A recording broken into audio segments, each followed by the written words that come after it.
안녕하세요 해밀리 여러분, H채널의 한창훈입니다. 반갑습니다. 2020년 4월 24일 비트코인 및 암호화폐 방송을 시작하도록 하겠습니다.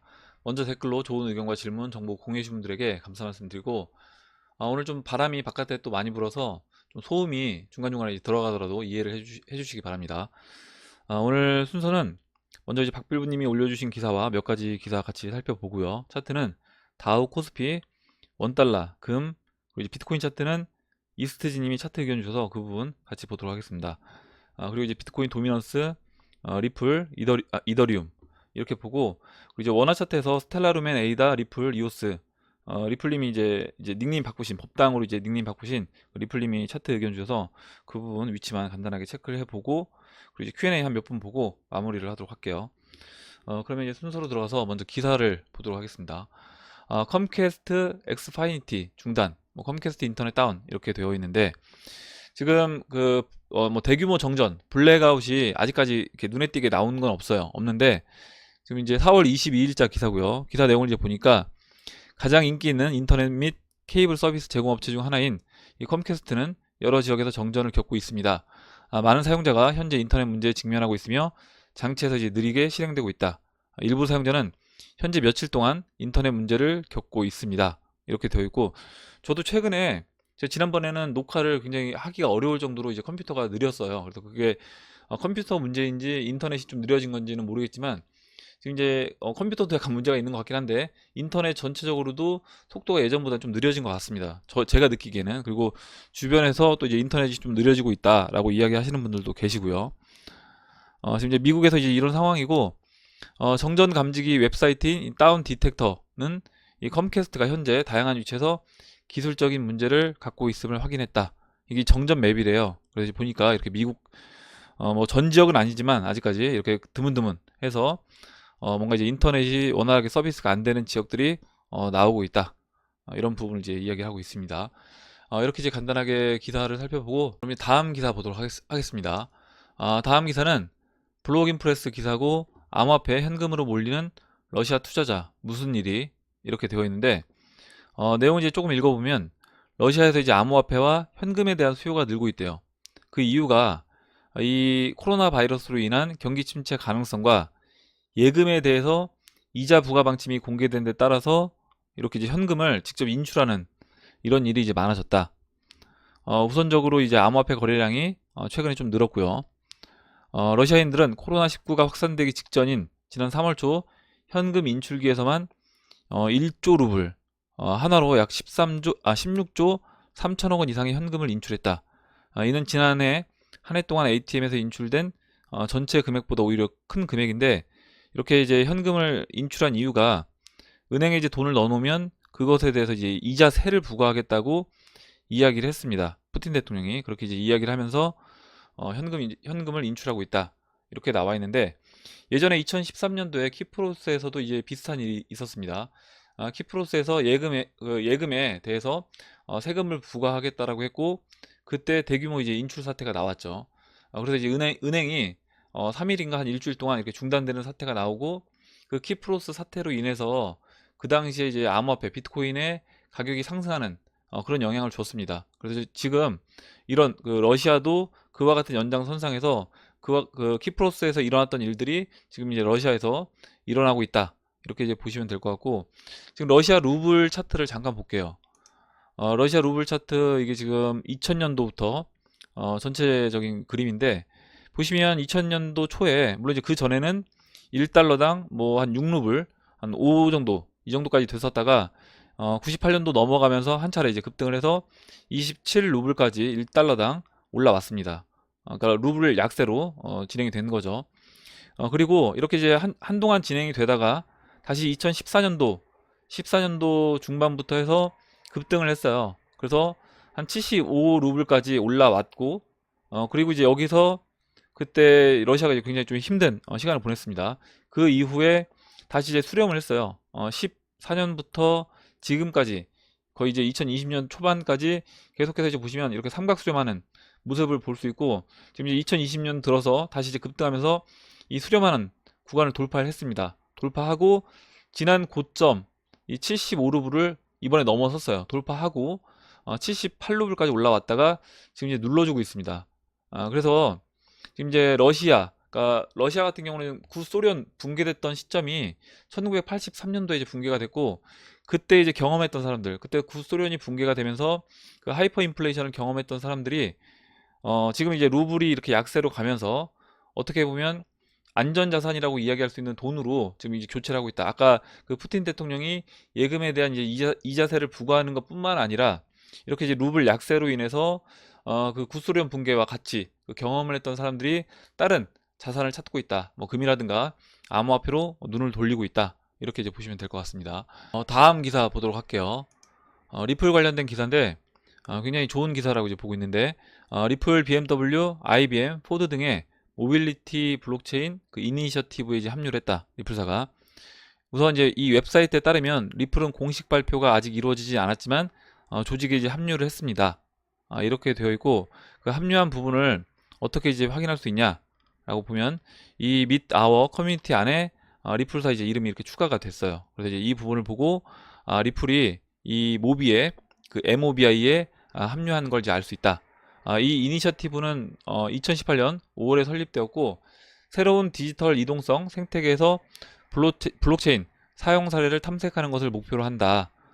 그리고 설립 후에 이 모비는 시장 점유율 측면에서 전 세계 차량 생산의 70% 이상을 차지하는 회사와 적극적으로 협력하고 있고, 창립 멤버로 엑센추어 및 IBM과 같은 대기업, 그리고 이제 자동차 회사들, 뭐 BMW, 포드 이런 자동차 회사들도 포함되어 있고요. 그리고 하이퍼레저 및 그 아이오타 파운데이션도 이 블록체인 회사가 이 안에 포함되어 있다. 이렇게 되어 있고, 뭐 비체인도 이제 들어가 있는 것 같아요. 밑에 이제 내용을 좀 더 살펴보면 이 모비, 이 백서에 따르면 모비는 블록체인 기술을 통해 차량, 사람 및 여행을 식별하는 간단한 방법으로 차량의 안전한 프로토콜을 홍보하여 이동성 거래를 간소화하는 이동성 개선을 위해 노력하는 비영리 단체입니다. 차량 대 차량, V2V와 뭐 차량 대 인프라, V2I, 통신 및 지불 이렇게 되어 있는데, 앞으로 이제 무인 자동차 시대가 도래하게 되면 우리가 차 안에서 이제 이동을 하면서 여러 가지 결제들을 하게 될 것이고요. 사람이 그 안에서 어떤 이제 인프라에 뭐 들어갈 수도 있고, 또 차량 대 차량끼리 어떤 결제가 이루어질 수도 있습니다. 통신이 될 수도 있고요. 그렇게 될 때 그 안에서 이제 XRP가 일정 부분 이제 역할을 할 수 있다. 저는 이렇게 해석을 했습니다. 그리고 이렇게 이런 모습을 보면서 XRP라고 이야기하면 대부분 사람들이 국제 송금만 이제 생각을 하는데, 국제 송금뿐만 아니라 어차피 이제 XRP가 그 리플사가 추구하는 일이 XRP가 전 세계 단일 화폐로 쓰인다라고 하면 이거는 국제 송금뿐만 아니라 전 영역에서 이게 다 사용이 돼야 된다. 그래서 보시는 것처럼 우리가 그 전에 봤던 것처럼 뭐 음악이라든가 아니면 게임이라든가 이런 영역에서도 당연히 이제 사용이 될 것이고, 이 자동차 안에서도 이 모빌리티 안에서도 XRP가 일정 부분의 역할을 해줄 거다. 이렇게 이제 보고 있습니다. 기사 이렇게 이제 확인하고 그럼 차트로 들어가서 다우 지수부터 이제 보도록 할게요. 다우 지수 23,515포인트, 39.4포인트 이제 올라서 뭐 약간 상승해서 이제 끝이 났는데, 우선 이제 21 이평선, 51 이평선 사이에서 계속해서 이제 시간을 보내고 있습니다. 우리 이제 51 이평선 충분히 내려와서 완전 이제 이격이 좁혀져 있는 상태고요. 여기서 이제 51 이평선을 넘어가느냐, 아니면 51 이평선 저항 맞고 떨어져서 오히려 이제 21 이평선을 깨고 내려갈 것이냐 라고 했을 때, 지금 다우지수 전체적인 큰 그림에서 위치를 보면 이게 지금 채널 상단, 이 보라색 영역이 채널 상단이에요. 그래서 이 채널 상단까지 이제 올라와 있는 상황이기 때문에 다우는 여기서 이제 추가적으로 올라가기보다는 아래로 이제 빠질 확률이 높아 보인다. 그리고 이렇게 장기 이평선들도 데드 크로스 나면서 오히려 이렇게 아래로 하향하는 그런 모습이기 때문에 아래로 이제 빠질 확률이 좀 높아 보인다. 이렇게 말씀드렸고, 지금 올해 초부터 지금까지 놓고 봤을 때 다우, 코스피, 비트코인 차트, 알트코인 차트들 비슷하게 이제 움직인다라고 보시는 분들도 계신데, 전 이제 이 부분이 전체적인 큰 그림에서 봤을 때는 확실하게 이제 위치가 다르고, 지금 단기간에 이제 이 모습은 비슷하게 볼 수 있지만 지금 비트코인하고 알트코인들은 51 이평선을 넘어갔습니다. 넘어가서 지금 뭐 잘 나가고 있는 뭐 스텔라루멘, 잠시 뒤에 볼 에이다 같은 거는 장기 이평선들을 돌파해서 넘어가고 있어요.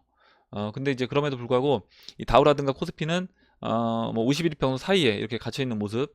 코스피는 51 이평선을 넘긴 했지만 여전히 이제 불안한 그런 모습입니다. 그래서 그런 부분에서 분명히 그 시장이 차이가 있다. 이렇게 이제 보고 있어요.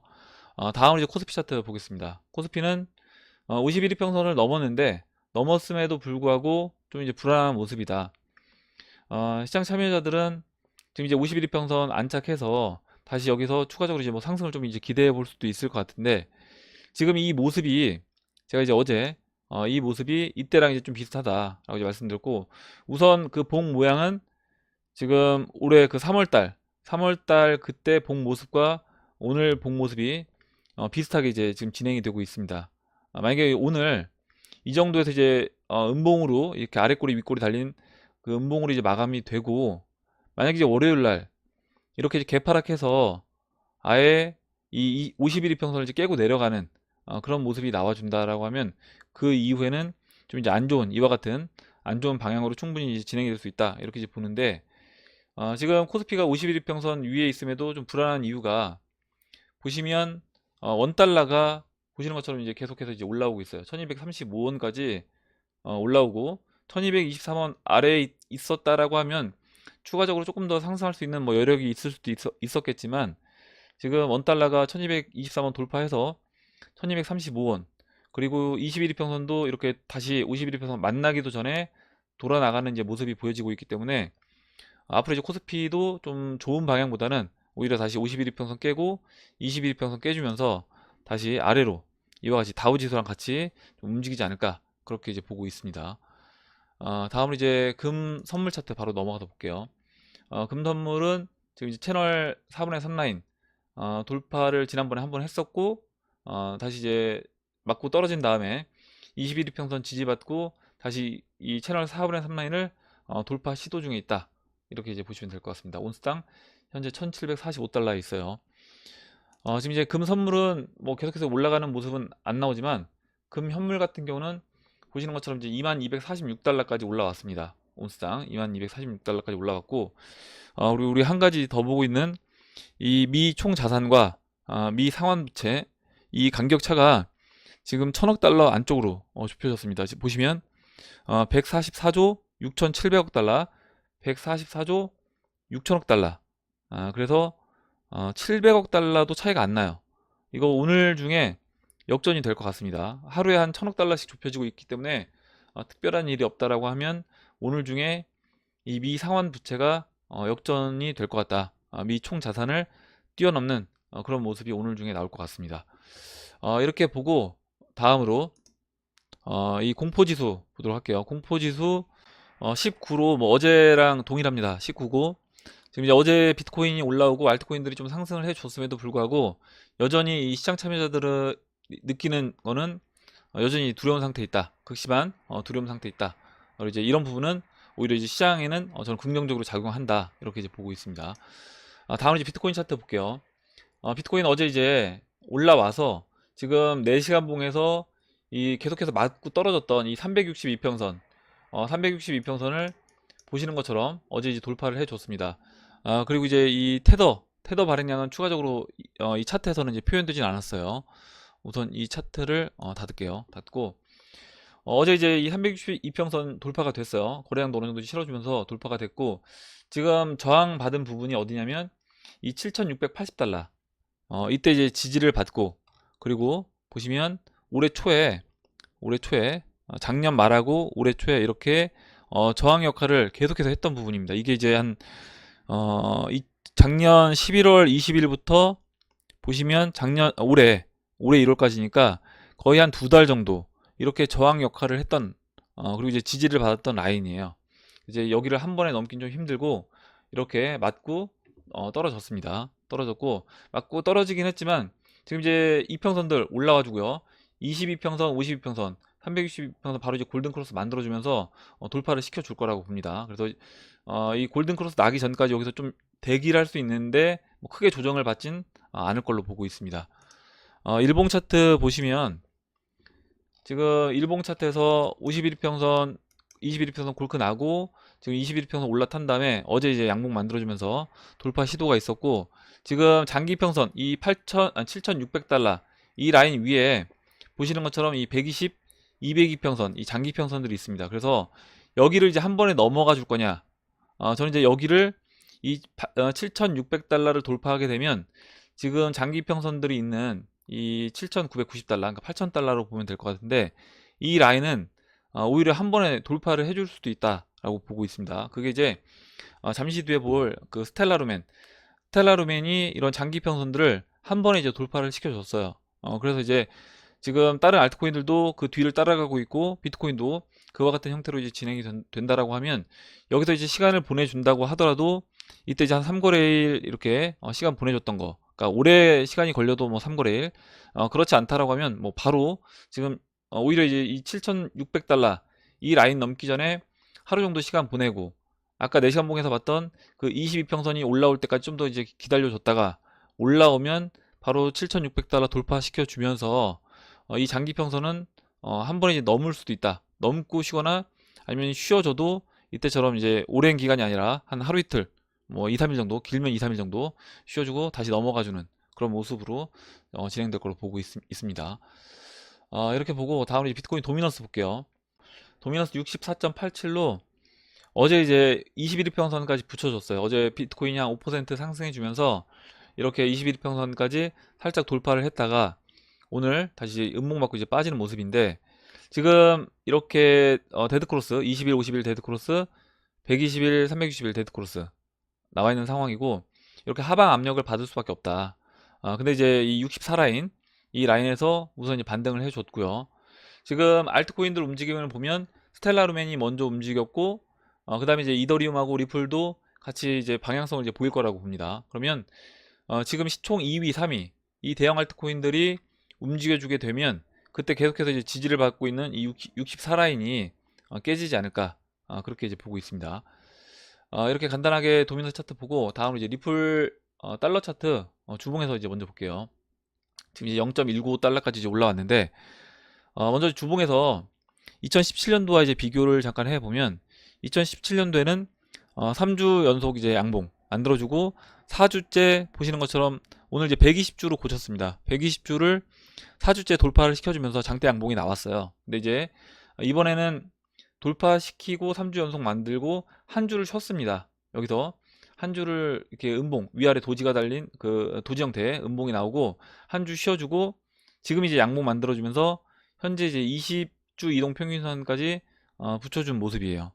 붙여준 모습이고, 이제 20주 평선 맞고 저항 맞고 떨어졌는데, 지금 120주 이동 평균선을 보면 이렇게 이제 꺾였습니다. 120주 이동 평균선이 꺾였어요. 꺾였고 2017년도에도 이 120주 이평선이 완전히 꺾인 모습은 아닌데 살짝 꺾이려고 하다가 이렇게 장대 양봉이 나오면서 다시 돌려 세워서 이렇게 올라왔습니다. 120주 이동 평균선이 보시면. 그래서 지금 꺾이는 이 120주 이동 평균선을 이렇게 이제 돌려 세우려면 이와 같이, 이때와 같이 돌려 세워서 다시 상승 방향으로 턴을 시키려면 지금 이 이 양봉이 이렇게 짧은 양봉이 아니라 긴 양봉이 나와줘야 된다. 이때와 같이 이렇게 장대 양봉이 나올 타이밍이 됐다. 이렇게 이제 보고 있습니다.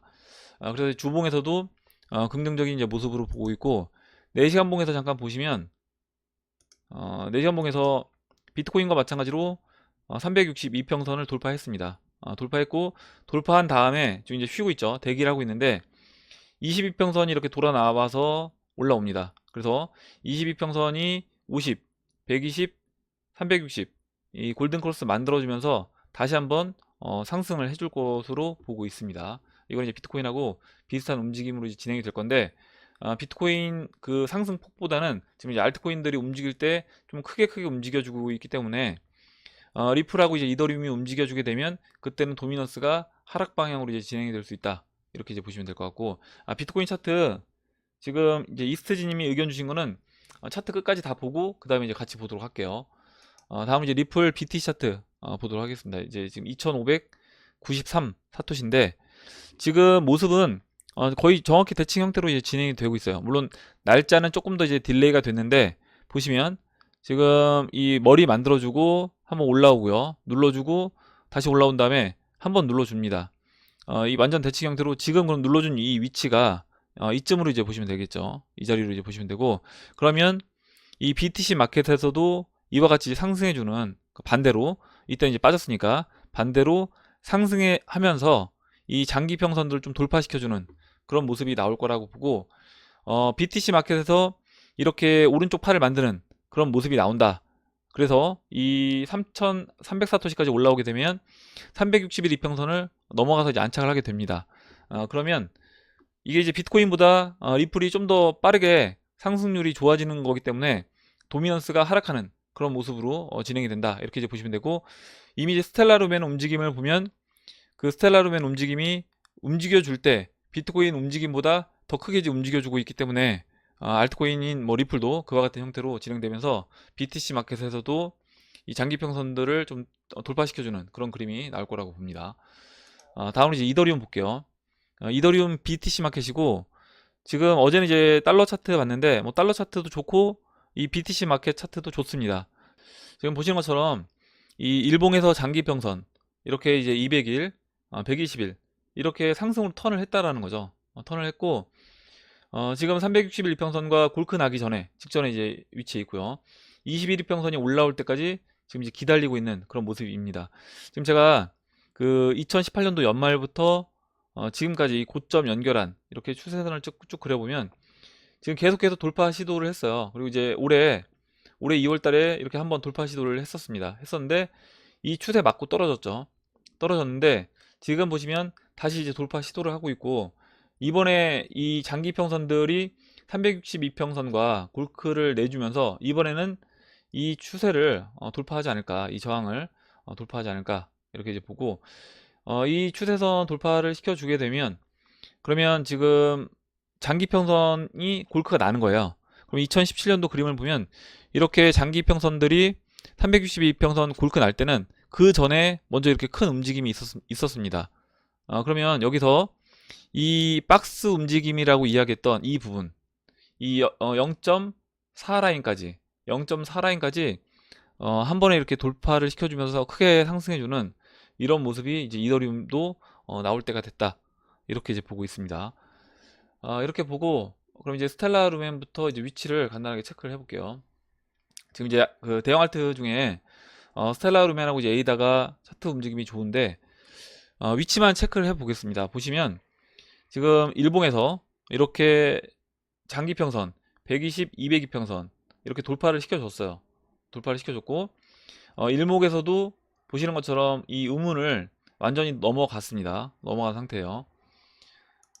다음 이제 에이다 보시면 에이다도 장기평선 지금 돌파하고, 에이다는 아직까지 이제 음운에 이렇게 갇혀 있는 모습인데, 지금 그 방금 전에 봤던 이 스텔라루멘 움직임과 지금 이제 에이다 이 움직임이, 잠깐만 좀 확대해서 보면 이 에이다 움직임이 거의 동일합니다. 거의 동일하기 때문에 결국 그럼 에이다도 지금 스텔라루멘 따라서 지금 이 교차됐던 지점 이 자리까지 이제 올라가겠죠. 윗꼬리가 달리고 좀 쉬고 있는데, 쉰다고 하더라도 에이다도 이 자리까지, 에이다로 63원까지 추가적으로 이제 올라올 거라는 겁니다. 그리고 그럼 이제 리플도 마찬가지고 나머지 알트코인들도 좀 마찬가지라고 보는데, 지금 리플 같은 경우는 120, 200이평선 그리고 이 음운의 상단부가 276원이에요.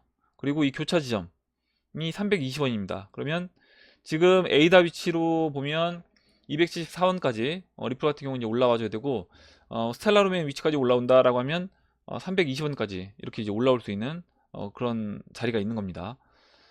그리고 다음 이제 이오스 볼게요. 이오스도 지금 리플하고 이오스가 거의 동일한 위치예요. 보시는 것처럼 리플 모습하고 이오스 모습이 거의 이제 동일한 그런 모습을 볼 수 있습니다. 그래서 이오스도 마찬가지로 주문 상단부가 4,060원, 뭐 80원 이 정도 되고, 이 교차 지점이 4,800원입니다. 그래서 이오스도 그렇다고 하면 이 스텔라루멘 위치까지 올라와 준다라고 하면 4,800원까지는 올라올 수 있는 공간이 있는 겁니다. 그러면 우리가 지금 그 차례가 올 때까지 제가 이제 항상 기다려야 된다라고 이제 말씀드리는 게, 뭐 이오스라든가 지금 리플 들고 계신 분들 같은 경우에는 지금 먼저 올라가고 있는 뭐 스텔라루멘 에이다를 따라가서 하는 게 아니라 오히려 내 차례가 올 때까지 기다리고, 스텔라루멘 갖고 있는 분들 같은 경우는 일정 부분 홀딩 물량은 유지한 채로요, 일정 부분 분할 매도해서 아직 올라가지 않은 그런 종목들로 교차 매매를 일정 부분은 해볼 수 있는 겁니다. 이렇게 이제 간단하게 이제 위치 체크를 해드리고, 그러면 이제 이스트지님이 비트코인 의견 주신 거 같이 이제 보도록 할게요. 이제 이스트지님이 이제 글을 써주셨는데 차트랑 글을 이제 굉장히 길게 이제 설명을 해줘서 차트랑 같이 보면서 이야기를 해보도록 하겠습니다. 이스트지님이 차트 올려주신 거고요. 차트 올려주신 거를 이렇게 열어놓고 제가 이제 이스트지님이 글 쓰신 거를 이렇게 이제 했어요. 근데 이거 같이 동시에 켜지진 않네요. 이거는 이제 그러면 이거를 이렇게 해서 좀 최대한 줄여놓고 이렇게 이제 글을 보면서 같이 이제 이스트지님이 써주신 이 차트 설명을 같이 보도록 하겠습니다. 지난 상승과 이번 상승은 작년 초에도 말씀드렸지만 주봉의 파동이 크게 움직일 것 같았는데 저는 지금도 관점은 동일하게 생각하고 있습니다. 하단 스토캐스틱을 보면 상승과 하락이 다이아몬드 형태로 한 사이클을 움직이는데 이번도 유사한 형태일 것으로 보고 있습니다. 지금 보시면 2012년도부터 이렇게 스토캐스틱이 벌어졌다가 다시 축소됐다가 이와 같은 이제 모습으로 됐고 지금 그러면 지금도 이렇게 벌어지는 형태로 진행이 되고 그 이후에 다시 축소되는 형태로 진행되지 않겠냐. 그러면 이번 움직임은 이때보다는 좀 더 큼직큼직하게 움직이는 형태로 이제 진행될 수 있다. 예전에 이제 그렇게 의견을 주셨었고 그렇게 그대로 이제 보고 계신다라는 겁니다. 읽어볼게요. 이유는 A 지점과 B 지점이 삼각 수렴하면서 하락을 마무리하면서 상승을 시작하는 시점, 전고점 도전을 준비하는 기간이라고 보고 있습니다. 그러니까 A 지점, B 지점 둘 다 전고점을 도전하는 기간이다. 이렇게 이제 보고 계신다라는 거고요. 차이점이라고 하면 A 지점은 삼각 수렴을 마무리하는 자리에서 25주 이평을 보면 이후 지속적인 상승이 무난한 자리이나 25주 이평이 이렇게 밑에 있습니다. 그래서 그 이후에도 지속적으로 이제 상승해 줄 수 있는 그런 모양이었는데 B 지점은 25주 이평이 이렇게 크게 올라왔다가 오히려 꺾이면서 한 차례 크게 하락을 했다. 이렇게 이제 보고 계신 것 같고 지금 그러면 이 노란색 이 삼각 수렴에서 2015년도 6년도 같은 경우는 그냥 자연스럽게 위로 옆으로 누우면서 위로 돌파해서 이 지난 전고점을 돌파하는 그 모습이 나온 거고 이번에는 이렇게 삼각수렴에서 오히려 아래로 트랩을 한번 만들어주고 그 다음에 넘어가는 거다. 이렇게 이제 보고 계신 것 같습니다. 그래서 옆으로 누우면서 삼각수렴을 통과하고 지난 25이평 고점 그 보라색 실선까지 여기를 얘기하시는 거예요. 이 보라색 실선 이 자리까지 상승하고 약간의 조정 이후에 그 다음에 전고점까지 진행을 했다. 삼각수렴의 하단 지지선을 지속적으로 리테스트하면서 상승합니다. 이때는 계속해서 이제 저점을 높여주면서 이 삼각수렴 이 추세선 테스트를 계속해서 해가면서 상승을 해 나갔다. 반면 B 지점은 삼각수렴을 통과할지 말지를 결정하는 시점에서 보면 25주 전부터 하락이 시작되고 지속적으로 25이평의 상승이 어려운 위치입니다. 어쩌면 19년 3월 6월 급격한 상승으로 인한 불가피한 죄송합니다. 불가피한 조정이었고 그로 인해서 B 지점이 되었을 때 삼각 수렴을 돌파하고 상승장으로 끌고 가기에는 가격을 올려야 하는 세력 입장에서는 부담이 되었다고 생각이 되네요. 그렇다고 삼각 수렴 끝에서 반감기 앞에서 시간을 끌 수도 없으니 단기 가격 조정을 심하게 한 게 아닌가 생각을 해봅니다. 어찌 보면 상승정 트랙 같은 역할로 보입니다. 지나고 나서 보면 그렇네요. 하락할 당시에는 모두를 놀라게 만들었죠. 손절하거나 청산당하신 분들이 적지 않은 것 같습니다. 이렇게 적어주셨고요. 오히려 빨리 이렇게 아래로 급하게 내리면서 이 25주 이평을 좀 돌릴 수 있게끔 25주 이평을 빨리 돌릴 수 있게끔 이렇게 이제 트랩을 만들어 준 거다. 그리고 이제 반감기가 있기 때문에 시간을 끌 수 없어서 빨리 이렇게 크게 하락을 진행하는 것 같다. 라고 의견 주셨고 결론적으로 A 지점의 패턴을 B 시점으로 붙여 확대해 보면 이 뒤쪽 회색 패턴 직전 고점 가까이 상승할 수 있다고 생각이 되고 예전에 말씀드린 것처럼 A 지점에서 25평이 52평을 깨지 않고 무난히 순탄하게 잔파동으로 갔습니다만 B 지점은 의도적이라고 봅니다. 저는 25평이 52평을 골든 크로스 이후에 다시 데드 크로스를 냈습니다. 다시 이제 골든 크로스를 내겠죠. 올라와주면요. 그만큼 변동성이 클 것으로 예상이 됩니다. 그래서 이제 2016년도에는 이렇게 잔잔하게 스토캐스틱도 이렇게 잔잔하게 움직였던 것처럼 움직인 것에 반해서 지금은 이 하락도 크게, 그리고 또 상승도 크게 움직여주면서 이렇게 스토캐스틱 모습이 변동성이 확대되는 이런 모습으로 진행될 수 있다 라고 이제 의견 주셨고요. 만약 B 시점에서 직전 고점 2만 달러 근처까지 간다면 A의 두세 차례 파동을 한 번에 간다는 뜻으로 앞으로의 상승은 2012년, 2013년 상승과 유사할 것으로 생각하고 있습니다. 하늘색으로 그린 그림이요. 지금 이제 이 하늘색 이렇게 이제 그린 것처럼 여기 한번 푹 빠진 것만 빼고는 나머지는 2012년도 이 그림과 같은 패턴으로 갈 거다. 여기 2015년도, 16년도는 이렇게 잔잔하게 여러 번에 걸쳐서 이렇게 이제 간 것에 반해서 오히려 이렇게 큼직큼직하게 갈 수 있다 라고 이제 의견을 주셨습니다. 알트장이 중요할 텐데요. 2016년은 하늘색 그 세로 점선 이후부터 알트장이 시작됐습니다. 지금 이 하늘색 이 세로 점선부터 알트장이 시작됐다. 물론 그 전에 A지점에서 이더리움이 상승이 있었지만 본격적인 알트 상승은 A지점 근처에 보라색 실선은 25주 이평을 고정을 표시한 선으로 25주 이평이 자신의 전고점을 돌파하는 시점에서 전고점을 도전하고 알트 순환이 시작이 되었다. 그러니까 25주 이동평균선이 지금 자신의 그 고점, 그 라인 돌파가 될 때 지금 보시면 그 25주 이동평균선이 이 하늘색 이 점선, 수직 점선을 돌파할 때, 보라색, 죄송합니다. 보라색 이 수평선을 돌파할 때 그때 이제 알트장이 시작됐다. 그럼 지금도 마찬가지로 이 25주 이평이 지난 고점을 넘어갈 때 그때 이제 알트장이 나올 수 있다. 이렇게 이제 의견 주셨습니다. 만약 지금 전고점을 도전한다면 25이평이 급하게 올라오면서 25이평 자신의 전고점 돌파가 가능하지 않을까 생각합니다. 25이평의 전고점이에요. 지금 보니까 그 25이평의 전고점, 예, 이 자리입니다. 이 자리 25이평의 전고점, 이때도 25이평의 전고점, 이 전고점이 아니라 25이평의 전고점을 돌파를 할 거다 이렇게 써주셨고, 사실 B점은 돌파하여 상승할 수 있었고 알트코인 차트들도 대기 상태였다고 생각합니다. 상승해도 이상하지 않았지만 어찌 보면 그때가 때가 맞았다고 생각하는데 사견입니다. XRP 차트를 봐도 돌파하고 눌러주고 가야 하는 타이밍이었죠. 하지만 비트코인 선택은 급락이었고 기다림의 시간은 추가되었습니다. 알트는 시총도 개별 알트들도 모두 대기 상태인 것 같습니다. 바람이 너무 세게 부네요.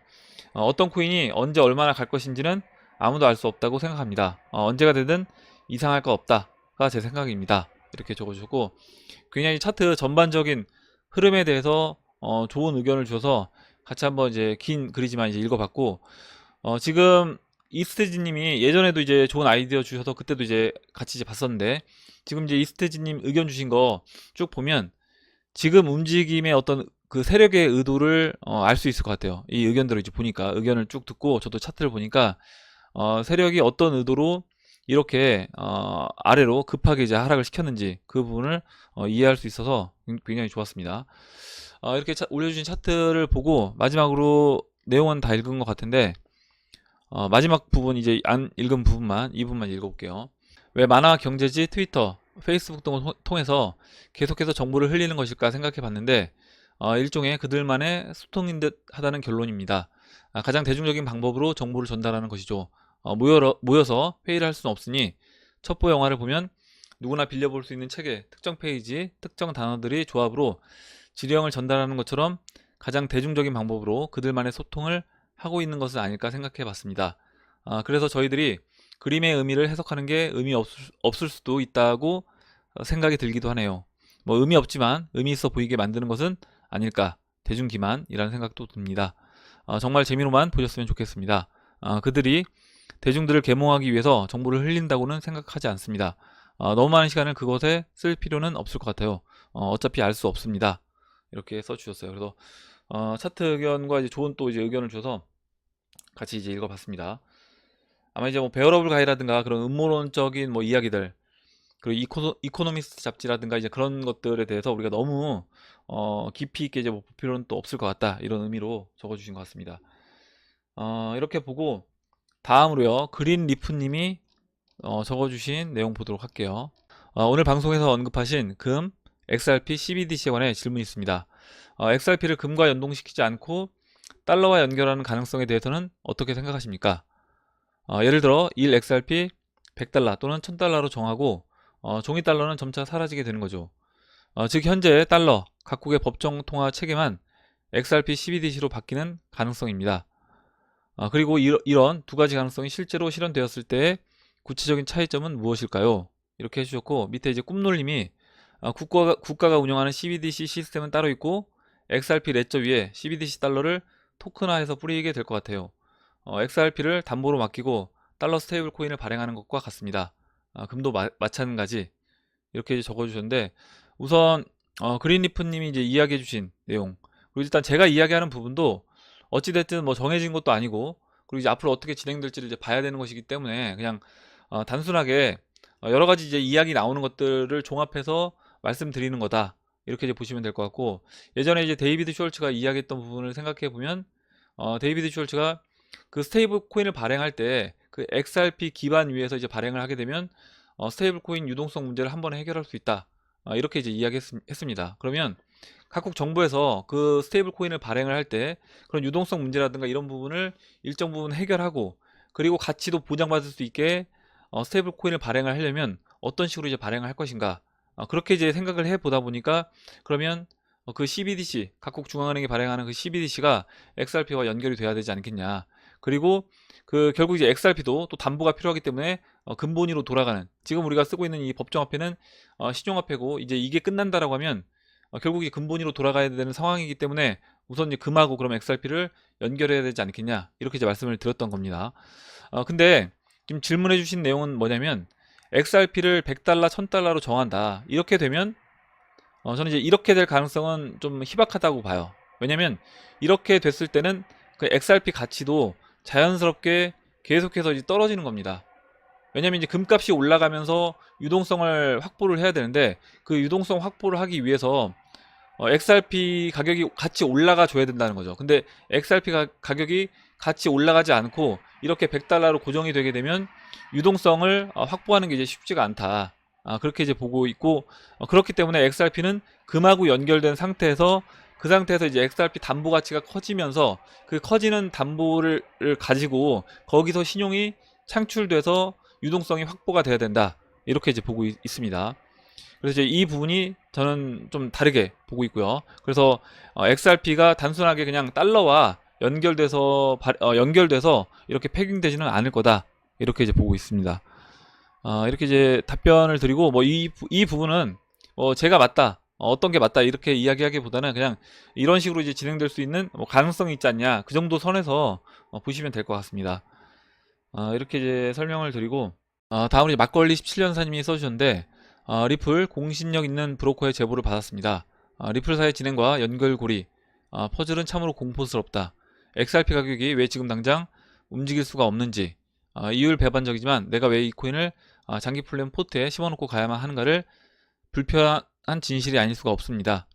빌 게이츠 재단과 리플사의 은밀한 관계, 리플의 마수, 끝은 어디인가, 뭐 자세한 내용은 근거 없는 헛소리, 이렇게 적어주셨는데, 밑에 이제 비웨이브님이 답변 달아주셨어요. 은밀하지 않다. 이미 그 빌 게이츠가 이제 개입이 되어 있는 이 모자르프 프로젝트, 이게 이제 XRP랑 연결이 되어 있습니다. 그래서 이미 3년 전부터 이 아프리카 지역을 대상으로 하는 이 모자르프 프로젝트가 이미 이제 같이 진행 중이다, 이렇게 써줬고, 이제 막걸리 17년사님도 그래요, 이렇게 해주셨어요.